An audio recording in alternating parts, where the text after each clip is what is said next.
Happy Friday morning, everyone, and welcome to the Trade of Black podcast. I'm your host, Shad Dales. Hope you all are diving in and digesting this information from a day ago. Yes, still exciting news. And yes, there's a lot of stuff to uncover, dissect. We're actually going to have Don Murphy on, actually a pre-record later today. We're going to post that tomorrow morning. I just want to give people the heads up right now, but we're going to ask some Washington stuff based off this announcement and latest on safe banking. But more specifically today, big time host, probably the highlight of the earnings season was Trulieve and their 58% gross margin. How'd they do it? Let's find out. Let's welcome back to the podcast their CEO, Kim Rivers. Good to see you. Happy Friday morning. Never a dull moment in this industry, is there? There is not. The only thing constant is change. And look, for folks like me, founder, CEO, but entrepreneurial background, it's what we live for. So it's been another exciting week. Yep. Yeah, I'm not going to lie. Me running this company was the first time I took a stab at entrepreneurship. I wouldn't have it any other way. It's up and down. It's a roller coaster ride. But, there was a long time where we went months, if not years, of just nothing.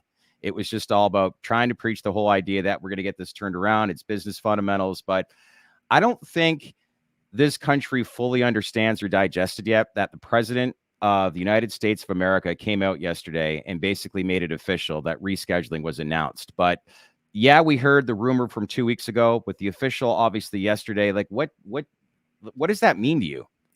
Yeah, I mean, I think it was, I have been in the camp that this is just going through kind of and this is a recovering lawyer in me, right? That there's a process that has to be followed here and there are specific steps that have to happen. And, it's obviously very exciting every time one of those steps gets checked off, right? The list as we move down the line to official and final the final rule being published, which will, of course, mean that rescheduling has actually and officially happened at that point in time.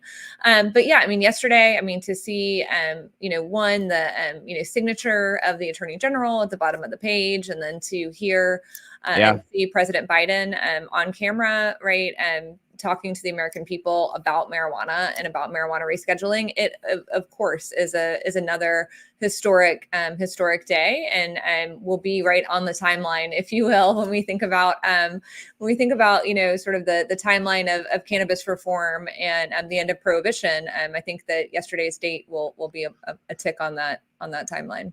Absolutely, incremental steps, right? That's right. Well, step by step. Look, I want to dive into this a little bit later on, but we got to talk about your earnings season and your latest earnings. I think it was the highlight of the entire earnings season. A lot of companies getting better and better at what they do. However, I think when we look at you kind of took it to the next level.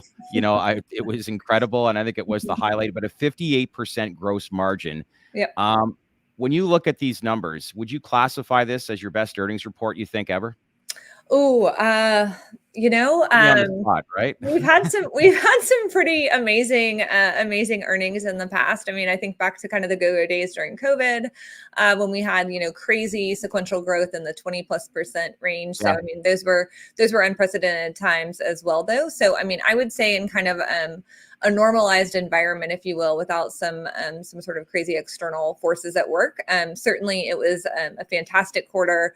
I am so incredibly proud of the team. And what most of us don't see, and certainly in the investor world, is just all of the work and planning and strategic thought that has gone into producing these results. And in many cases, it was years before these plans were put into motion. And so it's always incredibly rewarding to see it finally show up in the numbers in a meaningful way. And that of course happened, and it's really been happening the last couple of quarters. But we signaled at the end of last quarter when we had our Q4 earnings that it was really exciting for us, and we were hopeful that those trends would continue, and they certainly have. So yeah. Anthony and I were discussing earlier this week the big takeaways, like operations efficiency. And I think a lot of the big MSOs, they demonstrated in this latest earnings just how they're starting to separate themselves from the pack. Again, I will say, like, your gross margin, I think, stood out more than anything with regards to the actual earnings season. Yep. But a lot of trial and error was made. But do you feel now the way this industry is, like, if institutions eventually are going to get it in, they're going to say, show me the money and the pathway to revenue, right? Do you think that we are, like, of course we're heading in that direction, but is this everything that you kind of envisioned? And this is where we need to be, not only for you as a company, but as an industry moving forward? Yeah, I mean, listen, I think that, truly we were founded as a company that was very focused on two things, right? It's aside from the customer and the customer dynamics, but in terms of our financial profile, we've always been focused on growth and profitability and bringing Yep. those that top line all the way through the financials to bottom line growth. And I think that, when you think about how we started and where we started and, in terms of between then and now, obviously there's been a long path and a lot of things that have happened, but it's really been about us getting back to our roots and our real fundamental focus on the business.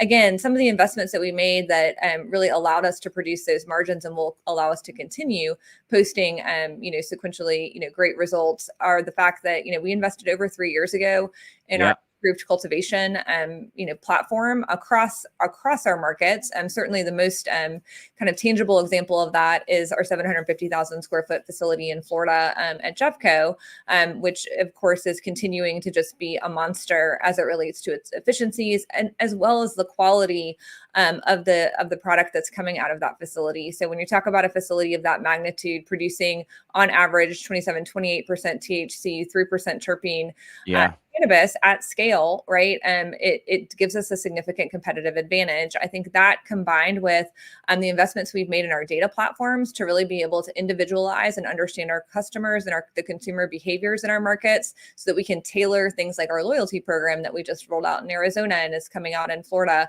our offerings in a more strategic way. That also, of course, has impact on that gross margin line. So really, again, it's a number of factors that coalesce that have been strategies that have taken years for us to get to this point.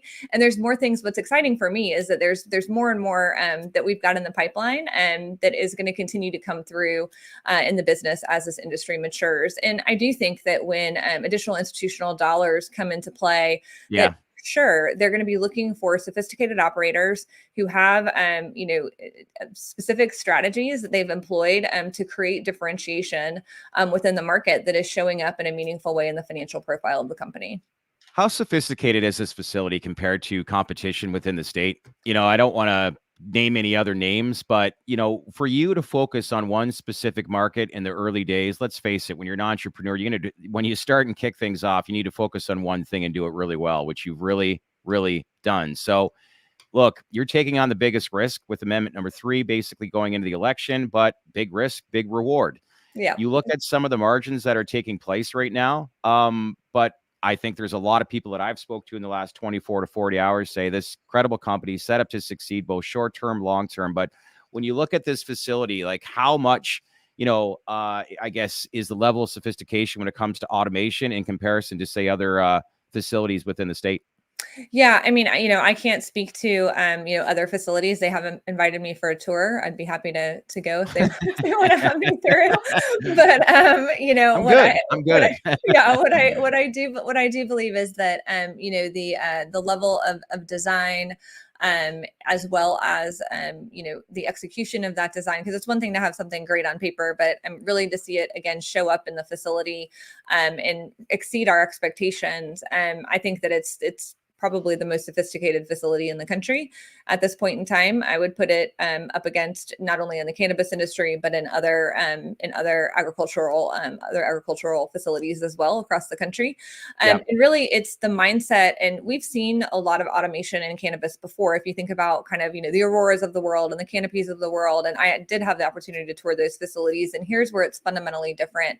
In those facilities, it was really designed to keep humans out of the grow and to Yeah. keep the least amount of human touch on the plants. We actually took that concept and completely reversed it because we Okay. believe that actually the more attention that the plants get, the better off the end result is. We're able to catch issues early, we're able to tweak, but it's all about getting the plants to the people as opposed to the people having to go to the plants. So same construct as it relates to reduction in labor, increase in efficiencies by using automation to ensure that we're dialing in so there's less risk of human error, but there's still that monitoring because as we know, strains are different and require different specific protocols. So it's actually having higher touch on the plants that is our kind of, if you will, fundamental, strategic differentiator than some of those other larger facilities. So, yeah, again, very excited to see the results that you've sketched out on a piece of paper, right, Yeah. No kidding. show up in the actual final product. Well, the numbers don't lie. I've taken some of the tours of some of those greenhouse facilities. They're the size of football fields. It's all automation, but to your point, there's nobody in there. But it makes a very good point. And I do know certain growers that have worked for some of these LPs, product, low cost producer is one thing, but we all know that as this industry has matured, it's all based on quality in order to have a long-term plan, right? That's exactly right. And that's why we talk about the quality, right? That's why I'm giving you numbers about THC and giving you numbers about terpene and giving you numbers about, right? It's not just volume. It can't be. It's got to be, again, about at the end of the day, is the product quality going to hold up against any competitor? And if we can do that, and we can do that right at scale, I mean, it's a game changer. Yeah. 44 locations in Florida? Yeah, actually, so we just opened actually another one today. So it's 136 in Florida. So you were close. 136. Yeah, 136 in Florida. 197 stores across the US. So I believe this very soon we'll be announcing our 200th store location opening, which is just unbelievable when I think about, I had a little Post-it note on my bathroom mirror when we started this thing with a milestone. What year did you start this company again? Yeah, so we started it in 2015. So, we really, that's when we got our license award. It was in November over Thanksgiving, 2015 when we got the call. And then we were off to the races after that. If you ever sell this company, if you want to come work with me, 100%, like you got a job offer. Like it's amazing as far as the scaling up in 9 years. Like that is incredible. Yeah. I mean, it was one of 10 employees. My office was the conference room table of our grow facility and an old tomato packing plant that we renovated in about 76 days. So from there to now over 6,000 employees and all these locations, it's been a wild ride. 6,000 employees. Yeah. Wow, it's incredible. You're getting a lot of positive comments here this morning on the podcast, but let's shift now. As I said, 136 locations. Amendment 3. Is it taking much time of your daily schedule right now? I know I was speaking to Christine, who works with you as well. Basically, was saying like the amount of television, radio station appearances. Like, where are we with this? And are you happy with the progress that's being made towards it?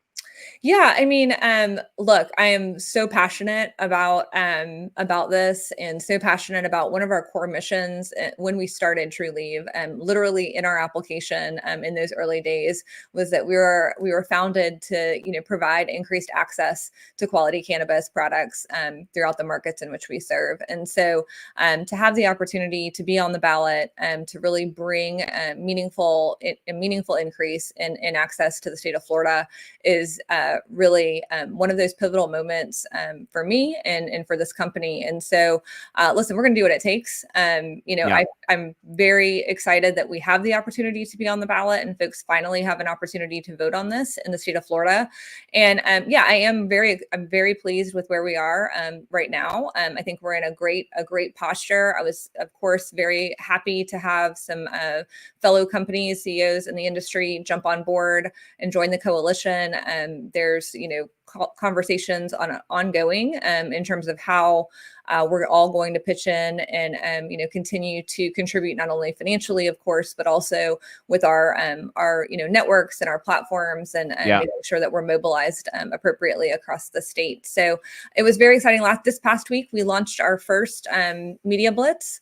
And so we're really, those ads that have hit the airwaves, we're getting super positive responses from that as well. And we're going to be able to test those messaging to see how effective it is. And we have plenty of time between now and November to pivot and tweak as required. So we'll continue to poll along the way. But I think we're in a good spot. It's going to take a lot of work, but hey, that's what I'm built for. So big risk, big reward. So hashtag yes on 3, the yes on 3 campaign. So when it comes to, I guess, polling and what's that? Sorry. It's my yes on 3 button. Sorry. Yeah, exactly. Right. So when it comes to polling and data aggregation, like what is it? Are you doing like a lot of outdoor advertising right now? Like what's the whole program campaign that it consists of? Sorry. Sure. So what we just launched is a media campaign that's primarily focused in certain areas of the state where we know based on our data analytics that there are a lot of folks who are persuadable. And so really right now it's, we're leaning into those messages that we've already test messaged with a series of polls and questions and focus groups to just see again, are they actually effective in moving folks off of, maybe a likely yes or a neutral to a all the way yes or a, kind of in the bank voter. So right now, really the goal for the short term is to increase that number of in the bank voters to get that as high as possible. We know during campaigns that once negative advertising starts, that the number will naturally slip some. So you want to have that that starting point as high as possible. We've also launched digital. So that's across, again, key demographics in key areas. So it's all very strategic, kind of like how Trulieve does our marketing, right? It's not necessarily a blanket approach because that's not effective and it costs a lot of money. So instead, it's very targeted to specific households and specific voters that we believe have a propensity to say yes if they were educated on specific points and using those messages to help educate them. In addition, radio will be launching here shortly as well, and sort of a similar thought process as it relates to that. We've got additional work that's being done now also on the grassroots level, along with making sure that our physicians and our medical patients are educated as well. Because I think it's really important for folks to understand that I am and we are 100% committed to making sure that the medical program remains intact, that folks have access to those products that they've come to rely upon. And really there's a clear intentionality there to make sure that there continues to be a distinction and available product for those medical patients moving forward. Don Murphy actually was on Twitter this morning posting that nationwide approval rating is almost 70% to legalize cannabis. 70. Yep. So can you give us, I guess, maybe any insight as to where we are today and what a comfortable polling number would look like that exceeds, I guess, the 60% going into election day? Yeah, I mean, so, the good news, and again, there's been a variety of polls. I mean, so this is the one thing about campaigns, guys, is like, everybody just needs to sort of like, hopefully we've learned a little bit about political processes with, through safer banking and this Schedule 3 process, right? That we can't necessarily, hang on and deliver as truth every single statistic maybe that comes out or every single quote fact that comes out. It's the same thing with polling. Okay, so absolutely, and polls can be planted, by the way, and used strategically and done in certain ways to yield certain results, etc. So you just have to be very careful. I work in mainstream media. I know. Yes, be careful with polling. That's my PSA. Welcome to my TED Talk. Okay, so so I look and I review our internal polling, which we use two different firms, and Trulieve does its own polling, and then Smart and Safe Florida does its own polling. We have been very consistent for about a year now, actually, and it's between that, call it 67-68% is where we're sitting. There are some polls that have come out above that that independent folks have done. There are polls that have come out below that. The chamber has absolutely come out in opposition. They actually filed a brief in opposition to the Supreme Court ruling. Interestingly, their first poll a year ago was at 50%. Their next poll in January, I think it was January earlier this year, was 57. And then they just released a poll at 58. So I think they should just keep polling. And like eventually they're going to show that we're above the 60% threshold. And again, that's our biggest opponent currently, right? So I feel we're in a very comfortable spot. If we're able to maintain that 67, 68, I'd like to see it, creep up a little bit higher. Then I think that we'll be in a good spot. It's all going to depend on the opposition campaign, though. And I think what's important, we know that, right? Certainly, Governor DeSantis has come out publicly. He has mentioned that there will be a fundraising effort, not just on this amendment, but also I think maybe even with additional focus on the abortion amendment. And so it's going to depend on how that congeals and comes together, how successful they are from a fundraising perspective, and candidly, how much the industry leans in here and is committed to getting this across the finish line. And, I think the good news is that, look, you're talking about a potential $6 billion market. You're talking about 128 million, 138 million tourist visits. Right? Yeah, I mean, so the ROI is there. It's our one shot to get it done. And I think we've just got to lean in and we've got to do it. And so this is my shameless plug for any of you listening who want to get involved. smartandsafeflorida.com. Go there, put in your email address. We're going to be, again, if you live in Florida and you want to get involved, either, of course, financially, anyone can get involved. There's got great swag, hats, shirts, all of that goes to the campaign. So feel free to wear it loud and proud. But also, right, if you don't, from a financial perspective, but you want to get involved physically, there will be opportunities for you to get involved as well. So come join the fight. Well, I already floated the idea on election night We want to post like a little party on location of a podcast. So Oh my gosh. I don't know. I might be. Yeah, we'll see. We'll see. that's TBD. kind of one of those make or break type moments. But you Mhm, mentioned Governor DeSantis. We all know his stance right now. mhm. Is there any kind of strategy or plan to approach him to get him to change? Because we've seen governors in the past, obviously in Ohio, once the election was done and Ohioans basically voted in favor for this, their governor was like flipped the script and was totally in support. One could only wonder. I think DeSantis obviously respects the voters' vote, which Yep. is great. But when you look at all the veteran support, I'm a little surprised in some ways, with where he sits on this. But saying that, do you think there's an approach or a strategy that you could speak to him or influence him to maybe look at it in a different light? So I would love to say that I think that this is 100% policy based. I just don't think that it is. Yeah, So again, right? I think that folks were perhaps taken a little off guard at the fact that abortion was on the amendment or on the ballot. It was put on the ballot by the Supreme Court as well. So I think there's a lot of strategic conversation right now happening um, for sure. on abortion. And then I think Yeah, that we're a little bit of a byproduct of that. So I do think that Governor DeSantis historically has been absolutely a man who will, I think, and will continue to stand behind the will of the people once they've spoken. And look, I mean, getting over 60% of the electorate to vote in favor of anything is a tall feat. And so if we're able to achieve that, I do believe, now listen, we're going to have to go into implementation. We've already started conversations there with folks and have relationships developed over the years with the legislature because we're currently a legislative we're an entity that was created by the legislature. So we will have to go through implementation, but I do not expect or anticipate that Governor DeSantis would put up massive roadblocks post hmm approval in November. yeah. Well, a lot of work needs to be done, as I Yes. know that you're more than capable and prepared to do.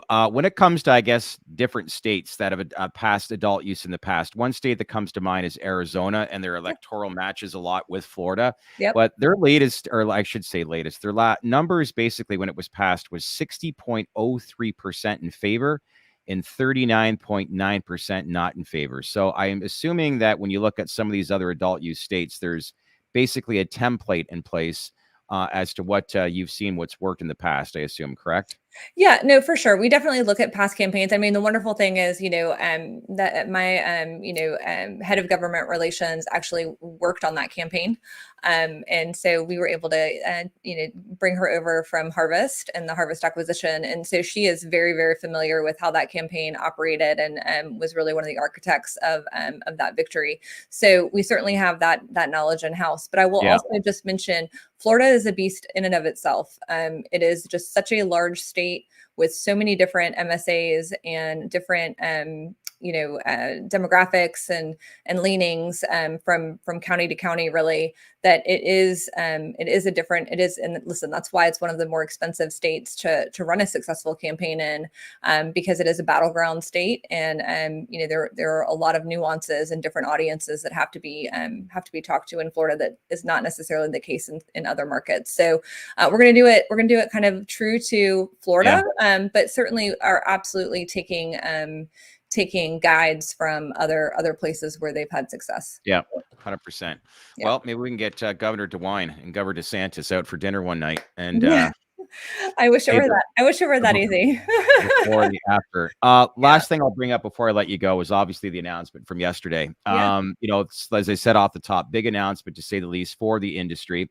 Mhm. Was speaking to Dan Aaron's from Advisor Shares over yesterday, and like, look, we still haven't, I guess, answered the question with the safe harbor language. Do Mhm. you think in any way, like, look, you've got a great story, and I'm assuming a lot of institutions and banks like or I should say Merrill, Morgan Stanley, UBS, these banks would step in right away if obviously the proper banking situation was put in place. But does an announcement yesterday, you think in some ways sway and put pressure on to get something done from a banking situation for the industry, you think? Yeah, I think it certainly doesn't hurt, right? And we saw increased conversation in dialogue following the sort of, I don't know if you want to call it stutter step, if you will, Yeah. from a couple of weeks back, right? We had new legislation filed, we had increased commentary around safer banking. So I do think that it certainly helps. and it helps move the conversation along. Look, at the end of the day, we've got to solve custody. And and we need to at a certain point, right, get language in so that the exchanges are comfortable and with uplisting. That being said, I'm a big proponent because I think it just makes a lot of sense in incremental reform. And so at some level, we also need to take what we can get. And if it's a clean, safer banking without either one of those things to start, but we can actually get it passed, then I think we would be it would be a shame if we missed that opportunity. So it's knowing how we can push and when we can push, and when pushing actually just creates a non-start, and being thoughtful about when and how to lean in there. So those conversations are still ongoing. We certainly are participating and are actively engaged in those conversations all the time. But yeah, I mean, I do think that we've got a real shot with safer banking. In terms of safer banking plus more, I'm not sure. Don't you love how cannabis? Last week, I was actually asking Charlie Bachtell if he believes that the DEA will basically, in the Biden administration, make an announcement on rescheduling, and if it'll be confirmed before the election. He's like, yes. And then sure enough, we have that. And now it's on to the next thing. Do you think safe banking, it's just one thing after another? I mean, it's always, what have you done for me lately, right? I mean, I that's just how it goes. And that's okay. I mean, and listen, the good news is that we've got to keep the pressure on, because if we don't keep the pressure on, right, if we all kind of take a breath and take a step back, then it will be just something else, right? And we've made such incredible progress up to this point with Congress that we can't let. I mean, look, this is an agency action. This isn't a congressional action, right? So I think it's almost like Biden and the agencies, they've done their part, right? Now it's your turn. It's your turn, Congress, to step up and follow through. Well, we were in Washington last month, and I said this before, that look, it's not a lot of politicians in their sandbox when it comes to rescheduling, but when an announcement like this happens, suddenly you start to get some attention, and it's interesting to see what kind of pressure we put onto them for get the proper banking across the line, because now that's a Schedule 3. It's like, then you look at the amount of revenue and tax dollars that this industry could provide and present. And a lot of people will say, well, there's bigger issues to worry about. But I always go back to the whole State of the Union address, and the comment that Biden made towards cannabis outperformed any other tweet by 10 times. So it's a popular vote amongst the Americans, and the stats show that. But listen, appreciate the time. Yeah, $298 million in revenue, 58% gross margin, and $327 million in cash. So good days for the company. And listen, I wish you the best of luck, obviously, with this endeavor in Florida. And most importantly, let's keep in touch, because I know there's some things that we're working on the background as well to help with your campaign. But listen, anytime that you want to reach out, you need help, let us know. But in the meantime, let's keep in touch, and appreciate you logging on here this morning. Yeah, I appreciate you as well. And hashtag Yes on 3. There you go. Thank you, Kim. Appreciate your time. All right. Kim Rivers. She is the queen of cannabis. What'd y'all think of that interview? Did you like the feedback? Did you like obviously the direction that she's basically providing, latest poll numbers, all that information? Yes, there's going to be a lot of work that needs to be done over the next couple of months. Progress is being made. All right. Friday morning, Trade of Black podcast. Let's welcome in the man himself, Mike Drop with Guap. Happy Friday, sir. How are you? Greetings, Shad. Yes. How are you? I am happy to be joining you the day after that historic 5/16/24. I think that outshined the little AP leak we got about the DEA. Biden tweeting. It feels like a lot of gears are in motion right now, where we're all just trying to process just how much is going on at the same time. Happy Burner, good to see you this morning. Good stuff, Shad. Happy Friday to you, sir. Yes, as well. Skip Swellman, got the greatest name, obviously, in showbiz. You should be an actor. A lot of good feedback here this morning with regards to Kim, and why not? She is probably, the most, I don't want to say the most, but just such an important person with the growth of this industry right now. And incremental steps, as we said before. I said to you guys yesterday that we're going to do a live stream at 4:00 today with Don Murphy. I'm actually going to record that this afternoon with Don. A couple of scheduling conflicts. However, a lot of you YouTubers don't like to consume content on a Saturday morning. We're going to post this at 12 o'clock tomorrow, Saturday, my interview with Don Murphy to talk about the announcement, as well as recent schedule or polling numbers with regards to the approval rating for cannabis. and then what this means and the pressure that's going to put on a lot of these politicians towards safe banking, because he made some pretty bold statements on Twitter this morning about comparing Measure 3, yes on 3 versus safe, and yep, I hear you, buddy. Emilio, yes, missing Anthony. He is off today, and rightfully so, as I said earlier this week, but he'll be back on Monday. But you were actually online listening to a number of spaces over the last 24 hours to digest this announcement a little bit more. But there was some interesting stuff that maybe like you learned. You want to share a little bit about, some of the safe harbor language stuff? Yeah, for sure. I think like I said yesterday, the contingent of folks who are saying this is all coordinated at the DC level stood a little taller, myself included. The prediction going 3 for 3, hitting the trifecta with end of the last year. I was saying we're gonna go 3 for 3, and you all kind of smirked and laughed and said, "Yeah, sure, Bloop will get Schedule 3 plus an AG memo plus safer banking." Yeah, maybe. I think our percentage chances of hitting all 3 pre-election just went up significantly. I don't know what percentage you want to put on it, but that's up to you. For me, this feels like a campaign issue now, doesn't it? I mean, he pinned the tweet saying a video. This was not a quiet leak that went on to the by the OLC or registry, and only us are hitting refresh on it. No, this was a tweet for the leader of the free world, if you will. I know. Saying that we're going to right these wrongs. So I think we could see a huge decriminalization surprise. No one should be in prison for a plan. He keeps saying State of the Union yesterday. That would win a big block of votes of people who have been disproportionately affected by the war on drugs. And he's going to win the young vote with cannabis. I mean, this was so coordinated that 40 senators and House of Representatives had a tweet and almost a video ready to go. Hickenlooper made a Hickenblooper a couple days ago, and his social media guy literally posted his mission accomplished Schedule 3 video a couple days early. I mean, this is clearly like a PR company is running this, and they are going to milk this for as many votes going into the election as they should, right? That's what a good campaign does. Do I think it's 3 years too late? Absolutely. But that doesn't temper, everyone's tempering expectations yesterday and trying to understand what's going on. And, Shane Pennington, do the work, let him cook, let him read the 90 pages from the DA and the 36 from the OLC. Like, let our legal counsel really dig into this. But I'm more stoked today than I was yesterday, and I was more stoked than anybody. Well, I just want people not to be like echo chambers, that they only want to hear what they want to hear. Like, of course, we got to have a level head, and I think this has been the problem from the early days of this industry, and for that matter, anything in general. You only want to hear what you want to hear, and I'm trying to bring on people. There was Anthony Cogniglio came on yesterday, was a wealth of knowledge. There was some feedback that said people thought he was being a little negative, which I thought was so completely inaccurate. It's a balanced approach is basically what it is. This is a man that has 30 plus years on Wall Street. He's on the ground. He knows these people. He talks to these people day in and day out. This is the response.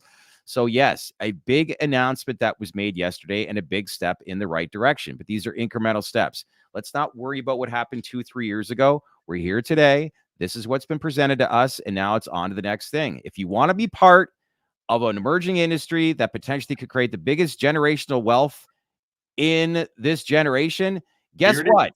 This is all part of it. Plain and simple. That's it. And I'd like to jump on. Well said, Shad. I mean, I'd like to say one more thing. Everyone's a little worried once you dig into some of the documentation that the DEA might not be on board. Who thought they would be? This is the agency that was created by Nixon to undermine the anti-war hippie movement, to undermine Black and brown communities. They make money from seizures. And the good news, the silver lining here is the AG, if you read into it a little bit, the AG, the DOJ, the POTUS himself, they trumped the DA. The DA is the enforcement arm. And, the science of the HHS is backing I know more acronyms, but the OLC, the Office of Legal Counsel, which part of the DOJ, part of the AG. They're all trumping the DEA, and it really does feel like they are going to push this through. Agreed. Also, just to go, Kim and others have to be a lot more, they can't be as hyped up as I am, right? They have to be careful to not promise the world and then only get 2 out of 3 or something Well, like the that. number one thing that they're going to back up is just data. It's all Of it course. is. If there's any selling point, it's data. Listen, real quick, I want to mention to people too. I'm going to be recording at 3 p.m. Eastern time today with Dawn. And again, I'm going to post that tomorrow at 12 o'clock. If you guys can, before we end the podcast right now to the audience, give me 4 to 5 questions that you guys want me to ask Dawn. I'll include that. Leave it in the comments section below right now. Let me know with the 4 or 5 questions that you want me to ask Dawn in today's podcast.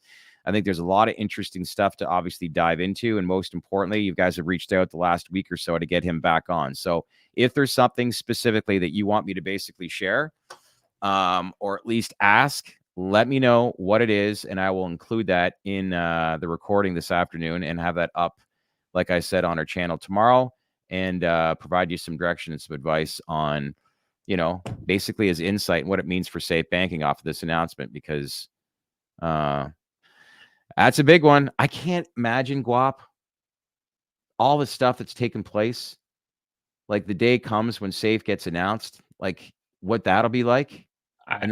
I gave Big Papa Smurfy a big hug when I saw him. That man is on the ground every week trying to turn no's into yeses, trying to make sure that the people, the 500,000 plus in this industry, can get a bank account, get a mortgage, get a small business loan so they can compete at every level, the craft cannabis level, the craft cannabis level. I mean, everyone in this industry is feeling like it's time to normalize it. It's time to destigmatize it, and just be treated like any other business.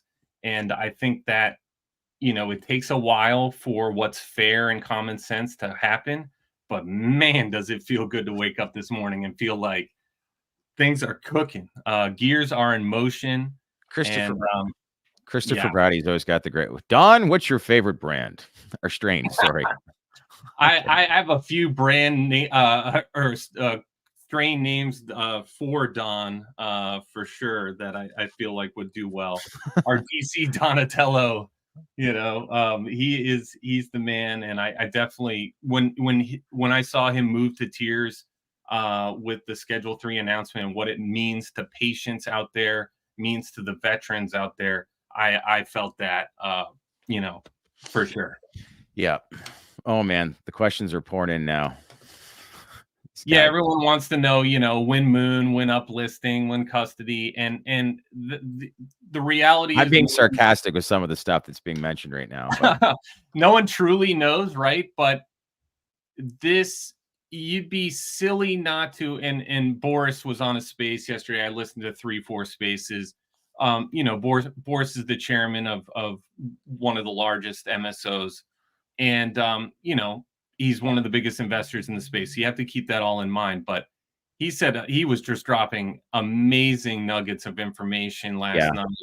And he is super bullish about the idea of this making banks more comfortable, this making exchanges more comfortable. I agree. We just got to promise anything. You got to temper expectations. But at the same time, there's a lot more room for optimism this morning, and I'm anything if not optimistic. CNBC, thanks Emilio, talking finally about cannabis market that has a positive way for many investors. Christopher Brady, Shad in his sharp, crystal clear voice should be narrating movie previews. Premiering Friday. You have no idea. We've been waiting for. Recorded where we use that voice. It is a magical buttery thing, isn't it? Would seem like a distant chance of passing has now become a reality. Cannabis is about to go mainstream. That's right. That's right. I mean, did you see the size? That's beautiful, Chad. Thank you. Did you see the size of the accounts that were tweeting out about cannabis yesterday? I mean, this was a worldwide news headline, and I know we all have PTSD and we're protecting ourselves when we say, well, there's a comment period. Of course there is. But you know, I still temper expectation, gang, is not going to get me off this cloud Thanks, nine. Happy. If there's ever a book written about all this, Shad gets to record the audio book. Absolutely. Absolutely. In a world of legalized weed, finally the black market is taken down. Okay, this has been good. I thought Kim Rivers obviously was incredible. Yeah, I'm sorry to everyone who came to watch me spout off about THCA. It's just we made a last minute call. Schedule 3 coming yesterday. We were not expecting all that. We wanted to have Kim on, really get her take on Florida and the whole landscape. And you know, we're going to pre-record that one, release it special. Really appreciate anyone out there who showed up to hear that. Yeah. And it's a fun subject. I mean, a little news. The Farm Bill draft is dropping today, Shad. Yeah. We're going to know a lot more about how that impacts the hemp-derived market, which is a pretty large multi-billion-dollar market. We're going to find out how many loopholes and how hard that gets closed real soon. So tune in for that, or share that THCA segment, because I'm going to talk about Delta 8 and all the derivative friends as well. And yeah, I tried it, and I can't wait to talk about it. Dank Informer, thank you for the question. I'll make sure to include that when it comes to Dawn.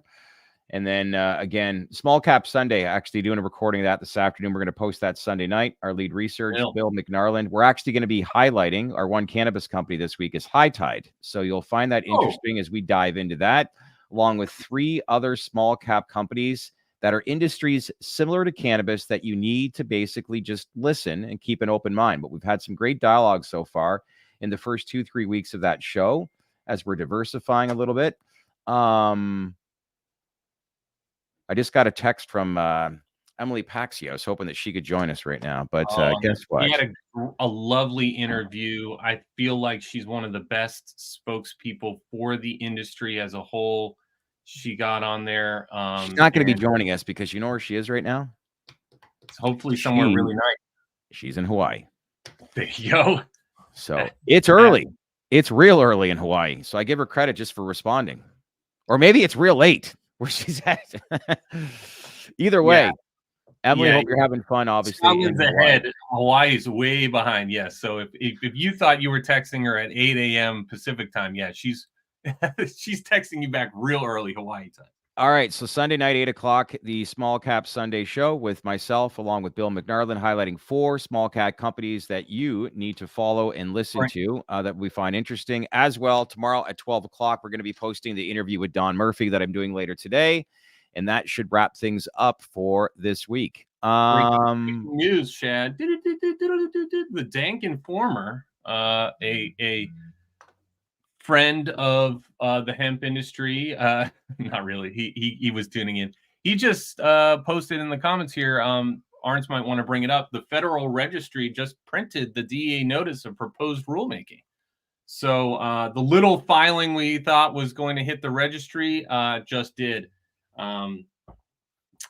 It's just another reassuring milestone in the drumbeat towards Schedule 3 becoming a law. How a bill becomes a law. Yeah. All right. Well, let's have a look at that. And these are some of the stuff that I will bring in my interview with Don. Anthony Varell will be back on Monday with Dan Aarons, MSO Monday. So we'll be interested to see. Dan the Chartman could not make it today. He had an appointment, but he'll be back next Friday to break all down the latest. You know, I'm curious to see how this industry will perform next week. But you know, regardless, obviously a positive week for the industry as we continues onwards and upwards. But Guap, enjoy the rest of your afternoon. Don't forget, people, subscribe to our Baked In newsletter. You can find out who those 4 companies are we're highlighting on Sunday night by logging on and subscribing to our Baked In newsletter. As well, tons of equity research reports that we're going to be providing for the top 6 MSOs over the next 2 weeks. So you'll want to dive into that. How do you consume and basically have access to that information? By subscribing to our Baked In newsletter. So we want to give you guys information for equity research reports that are easy to understand for you, the retail investor, to read and consume. So if you want to find that out, we're giving you all kinds of information to get a better idea on where this industry has been and most importantly, where it's going. Guap, appreciate you logging on here today. Enjoy the rest of your day and let's keep in touch. Absolutely. I'll see you next Friday, and I'm always working in the background. Smash that like button. Leave lots of comments. Lots of comments. Got Don. Play us out with that reggae. I'm feeling Irie, Arns. If you got it. I actually can bring it up real quick. I have an inspirational quote. I'd really like to drop it. Go ahead. It is not the critic who counts, not the man who points out how the strong man stumbles, or where the doer of deeds could have done them better.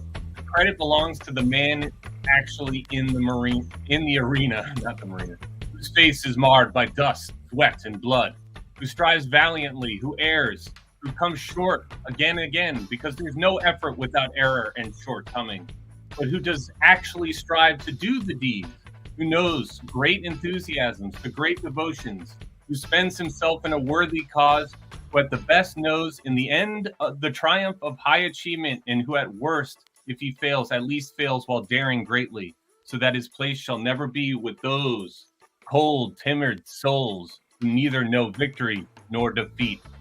Let's fucking grow, Cannabis. Amen to that. I love it, Guap. To all the men and women in the arena.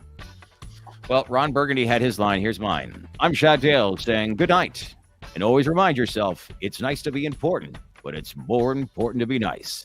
See you Monday.